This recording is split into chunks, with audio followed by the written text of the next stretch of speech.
Joining me now is Kevin Francis. He is the VP of Exploration for U.S. Gold. Nice to see you. Well, thank you for having me. Now, we've talked to your CEO, George B., before, so it'll be interesting to talk to you and get your perspective on the projects, or the main project, the flagship CK in Wyoming, which the company calls Shovel Ready. So can you give us an overview and update us from the last time we spoke to the company? Absolutely. So CK Gold Project is located in southeast Wyoming, just 16 miles west of the capital of the state, Cheyenne, Wyoming. And since last year, we've submitted the mine operating permit in September and have been advancing that through the Department of Environmental Quality.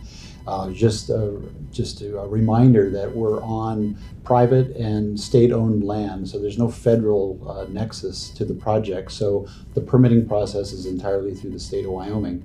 So we've been dealing with those agencies exclusively and have a wonderful collaborative arrangement with them.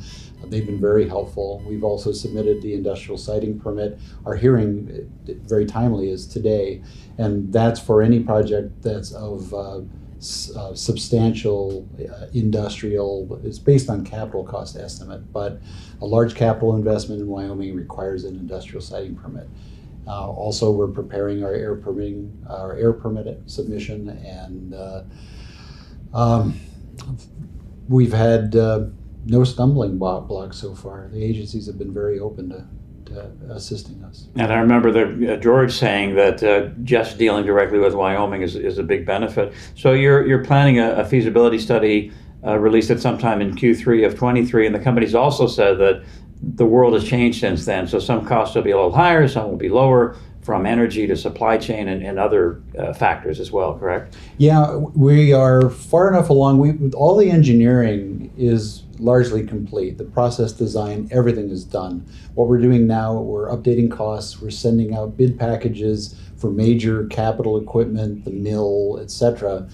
We haven't seen those prices come back yet, but as you mentioned, for all the various reasons of supply chain and major materials, steel particularly, we aren't exactly sure where those prices are going to come back. The one thing that we did cement, though, since we're on state land and a state trust land, the benefit, the royalty that goes to the state benefits the K through 12 educational process, and the land board agreed to fix our royalty at 2.1%. So we do have royalty assurance throughout the mining operation. So that's one question mark that we had in regard to the feasibility study that's now fixed.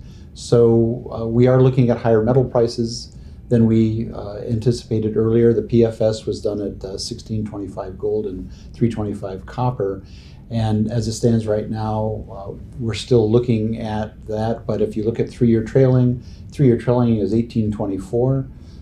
If you look at some of the forward curves from the major financial houses, that's 1775. So we haven't really settled on a price yet. We're taking a look at various alternatives, but we anticipate having higher metal prices than we did for the PFS, which will help offset some of the perhaps pressures of increased capital costs. Right, and naturally you're going to be conservative with your estimates, but as we sit here now, we know that gold is looking pretty comfortable around $2,000, and maybe we'll break through its all-time high at some point, which is, I think, closing high was, I think, 2069, something like that.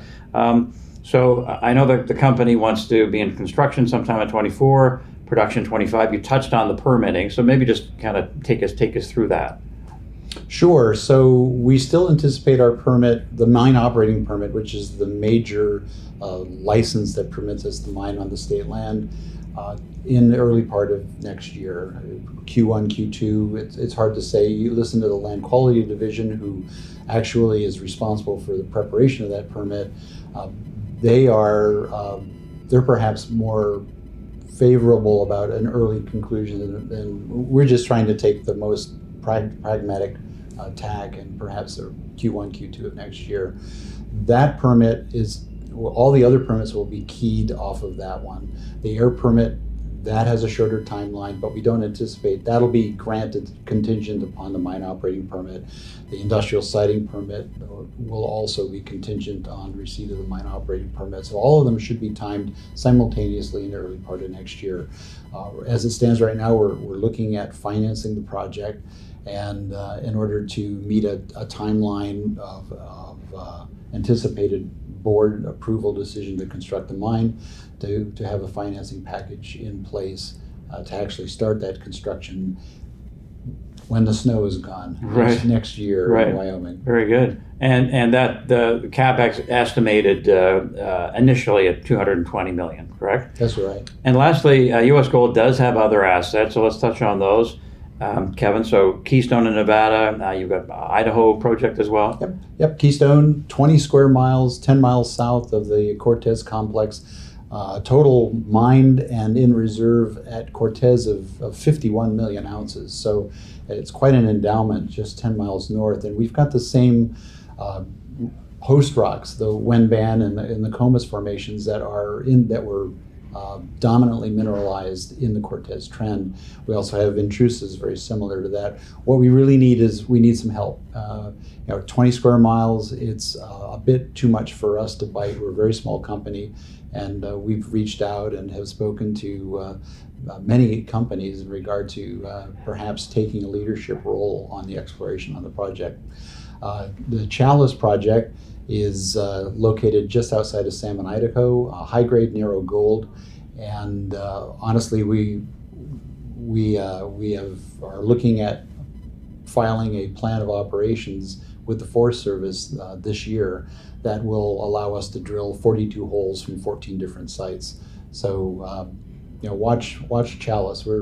As soon as we get that plan of operations, we'll be quite active up there. All right, lots on the go. Thanks for the update. No, of course, pleasure. Thanks, Kevin. Okay, Kevin Francis, VP of Exploration for U.S. Gold.